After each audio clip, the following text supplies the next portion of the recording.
Bonjour, bienvenue sur Mythes et Rêves, bienvenue sur la présentation de la semaine qui touche aujourd'hui le bon combat. C'est la 18e émission de l'année, soit la moitié sur un cycle de 36. Nous sommes au cœur du doute et la présentation s'appelle le bon combat. Allons-y. Donc, le bon combat. En introduction, la quête mystique a bien des aspects, bien des encours, bien des enjeux. Nous ne faisons pas le bien pour nous-mêmes, mais par souci des autres. Ainsi notre intelligence nous invite à entrer dans le bon combat, celui du bien contre le mal. Mais la vie use le moral des hommes avec le temps. Nombreux sont ceux qui ont renoncé à leurs valeurs, se révoltent contre les conditions de leur vie et ne cherchant plus dès lors que le comble du besoin. À l'adolescence, les choses étaient pourtant si simples. Nous rêvions d'une destinée heureuse, nous espérions profiter tout simplement, sans même envisager de baisser les bras. Mais les difficultés s'accumulent au fur et à mesure, les soucis pèsent, les ennuis du quotidien nous rendent exsangues de ce en quoi on avait foi. Les difficultés nous obligent à plus que nous étions prêts, et le monde autour de soi ne semble plus tourner rond. Nous voilà oublieux de nos premiers vœux. Nombreux sont ceux qui ne savent plus, une fois au cœur de la bataille, affirmer que le bien ou dénoncer le mal. Nombreux sont ceux qui doutent d'eux-mêmes et des autres, une fois au cœur de la vie active. Ils ne cherchent plus cela à réinventer le monde. Peut-être se disent-ils que d'autres sont plus intelligents et qu'ils n'y arrivent pas eux-mêmes. Sommes-nous ce que nous voulions être? Nous reconnaissons-nous dans ce que nous sommes?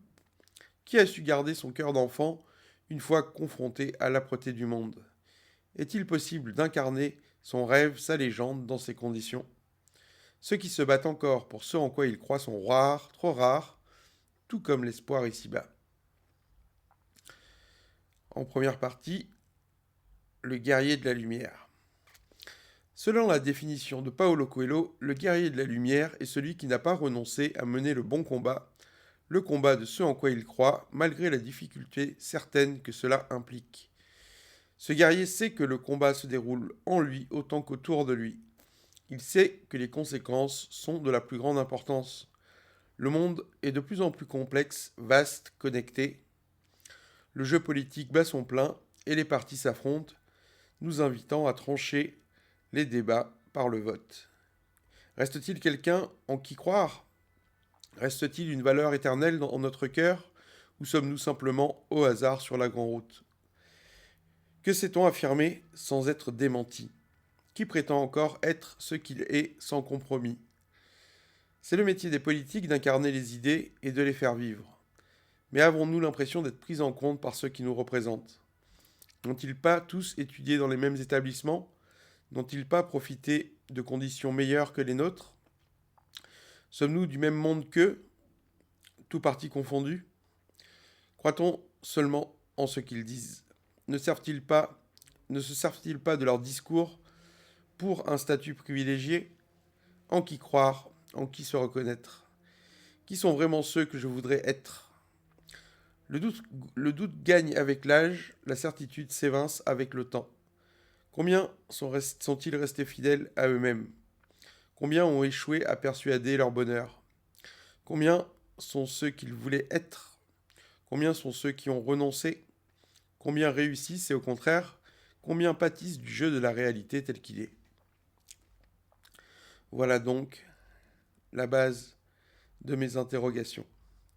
Passons en deuxième partie, que j'intitule Digne du salut. La foi nous engage à l'espoir, à la foi en soi et à la foi en l'autre, dans un même mouvement. Telle est la bonne nouvelle de l'existence. Ainsi nous inscrivons-nous dans la longue tradition patriarcale, celle qui est opposée les fils d'Ouranos, les fils de la lumière, aux fils de la lune, les forces de l'ombre, dans l'Antiquité. Le combat qui nous a motivés durant toute notre enfance, le combat du bien contre le mal, le combat du héros dans les films, qui s'en revendique encore sans douter avec le temps. Suis-je le héros de mon histoire? L'issue de ma lutte est-il capitale? Comment être sûr de sa propre valeur? Comment persister à croire en soi quand le monde nous accorde si peu d'importance? Autour de moi, peu sont ceux qui persistent à croire en eux-mêmes avec le temps. J'écoutais récemment l'interview d'un agent secret français. Pour lui, les choses semblaient claires. Toute sa vie, on lui avait donné des missions dont il réalisait lui-même l'intérêt et la portée. Il était dans l'action et comprenait encore le jeu du bien et du mal dans notre monde. Il agissait pour des valeurs simples et essentielles que chacun pouvait comprendre. Il lui fallait empêcher un attentat, exfiltrer un ressortissant français, infiltrer un réseau terroriste. C'est bien autant qu'on a l'habitude dans nos séries. Tout cela semblait aller de soi dans son esprit et sa notion du bien et du mal était évidente. Il se battait pour le bien tel que chacun pouvait en convenir avec lui. Il n'y avait pas de doute en son cœur. Tout ce pourquoi il était employé était de première importance. Il fallait agir pour contrecarrer la menace.